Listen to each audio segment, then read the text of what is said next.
Oi, gente, meu nome é Carisma e hoje eu vim tratar com você sobre a lei das criptomoedas.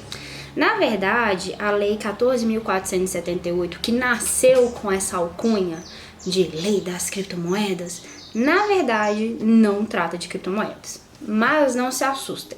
Ela vai tratar de algo um pouco mais geral, que seria os ativos virtuais.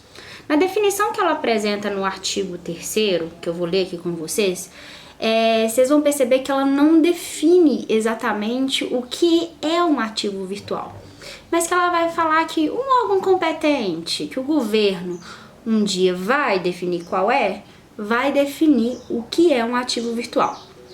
E depois que eu ler essa definição, eu vou falar qual é o problema de se fazer isso.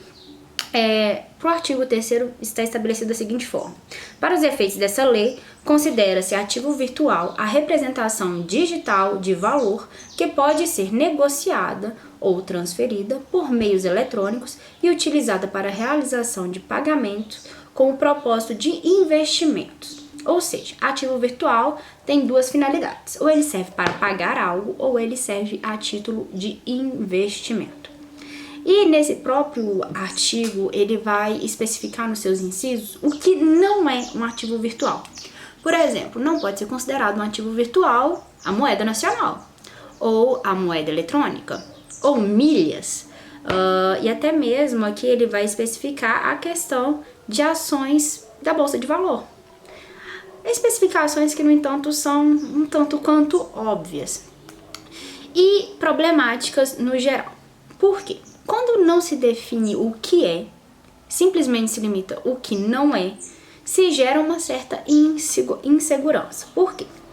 Ativo virtual pode ser muitas coisas, além de criptomoedas. Esse é o problema. Porque uma criptomoeda é diferente de uma NFT, é diferente de um token, que é diferente de uma utility token. Então, assim, a gente tem esse problema. O que de fato a lei vai tratar como ativo virtual? O que será deixado de fora? Ou serão criadas espécies de ativos virtuais? Então, a verdade é que essa lei ela não traz nada sobre isso. É uma lei de apenas 14 artigos, extremamente breve e extremamente não decisiva, extremamente omissa. Ela vai tratar da questão das diretrizes de prestação de serviços, que nada mais são do que coisas que nós já tínhamos noções baseadas na LGPD, no Marco Civil da Internet e no próprio Código do Consumidor. Ela não traz nada novo. Talvez um aspecto aqui com relação à prestação desses serviços me deu um sentimento dúbio, né? Porque até então a gente trata o investidor como investidor. E aqui acaba que o investidor se compara a um consumidor. E essa lei é problemática para mim nesse sentido. No entanto, não dá para se dizer que essa lei seja um completo fiasco, né? Pelo menos ela gera algum grau de proteção com relação a esses ativos. Afinal de contas, a gente está vendo um cenário na China, na Nigéria, no Egito, no Catar, de proibição de bitcoins, de proibição de criptomoedas. E querendo ou não, essa lei ela serve como uma segurança jurídica de que esse tipo de proibição não ocorrerá no Brasil, né? E já é um certo alívio, apesar de ser uma lei francamente fraca, né? Mal feita. Para uma lei que demorou quase 6 anos para ficar pronta, né? O primeiro PL dela foi de 2015 e foi revisitada em 2021. É uma lei muito fraca. No entanto, aqui, gente, é o momento vamos rir juntos, porque essa lei ela vai tratar no artigo 4 de diretrizes dela de 2 tópicos que eu achei muito interessantes. Né? No artigo 4º ela vai dizer as diretrizes gerais da prestação de serviços de ativos virtuais. E o inciso 5 diz: proteção à poupança popular. O que é que criptomoeda, o que é que ativo virtual tem a ver com poupança popular? Como a poupança popular pode, sabe, se proteger no mundo de ativos virtuais? Assim, particularmente eu achei uma diretriz um tanto quanto estranha, mal feita, tipo, o que tem uma coisa a ver com a outra? Não faz sentido nenhum esse tópico. E 2 é o inciso 7, que aqui a gente já começa a perceber a visão negativa que os ativos virtuais e principalmente as criptomoedas têm, né? E aqui a gente vê esse preconceito reforçado em lei, que diz assim o inciso 7. Prevenção à lavagem de dinheiro e ao financiamento do terrorismo e da proliferação de armas de destruição em massa em alinhamento com padrões internacionais. Quer dizer, uma coisa extremamente perigosa, né? As prestadoras desse serviço têm que estar muito cientes do que está sendo usado por trás dessas moedas.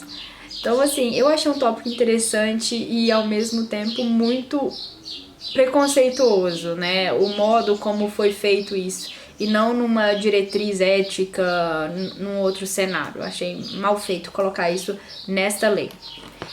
O segundo tópico é, no caso, a questão penal. A questão penal mudou muito com essa lei, porque ela faz alteração em 3 leis penais diferentes. Faz a alteração no Código Penal, faz a alteração na Lei de Crimes contra o Sistema Financeiro Nacional e na modificação na Lei de Crime de Lavagem de Dinheiro. Com relação à mudança do artigo 171A,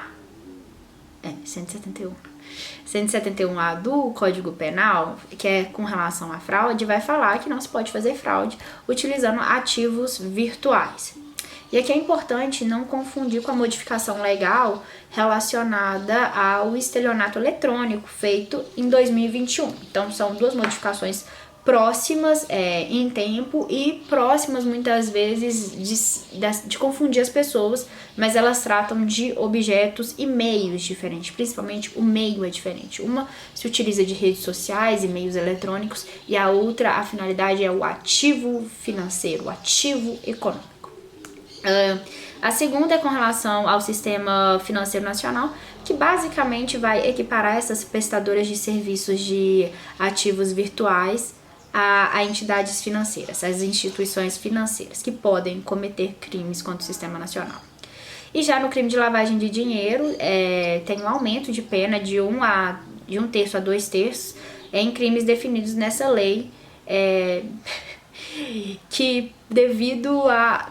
Gente, olha só que loucura. Essa lei, ela compara, para título de aumento de pena, a utilização de ativos virtuais à organização criminosa. É isso aí, galera. Então, assim, tenham muito cuidado na hora de fazer lavagem de dinheiro e utilizar de criptomoedas e utility tokens, porque você pode ser quase igualado a uma organização criminosa a título de aumento de pena. E também vai expressar que qualquer compra ou movimentação acima de um determinado valor em ativos virtuais deve ser avisado a determinados órgãos acima de um determinado valor. Geralmente o COAF trabalha acima de R$50 mil, né? Então, assim, o que a gente pode perceber na prática é que essa lei ela faz mais modificações no âmbito penal do que, de fato, criar uma segurança no âmbito financeiro, né? Ela não dá uma segurança pro investidor, de fato, né? Ela não traz uma especificação do que ela considera como ativo, se ela vai considerar isso como uma norma genérica ou se vai considerar isso como uma norma específica. Então, assim, é um pouco chata nesse aspecto, mas na questão penal ela é incisiva e majorante até, tipo assim, vem realmente para prejudicar quem se utilizar desses meios para fazer coisas ilegais, né? Então, assim, basicamente, gente, é isso. É tomar muito cuidado e acompanhar agora quem vai ser o órgão competente e como eles vão, de fato, encarar o que é ativo virtual. Porque a lei em si não define nada. A lei em si é completamente omissa, problemática mesmo, sabe? mas gera uma certa segurança no sentido de não gerar uma proibição futura. Nesse sentido, pelo menos a gente tem esse consolo.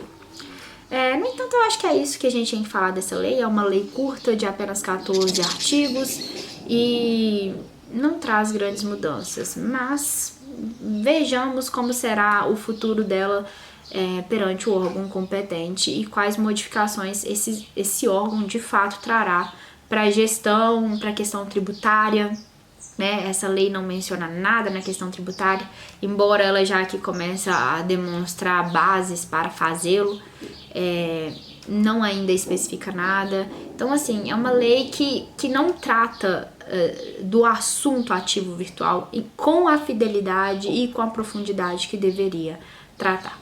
Gente, é isso. Eu sei que o vídeo ficou um pouquinho longo, mas espero que tenha sido de ajuda para quem tá um pouco curioso com o lado jurídico da análise dessa lei.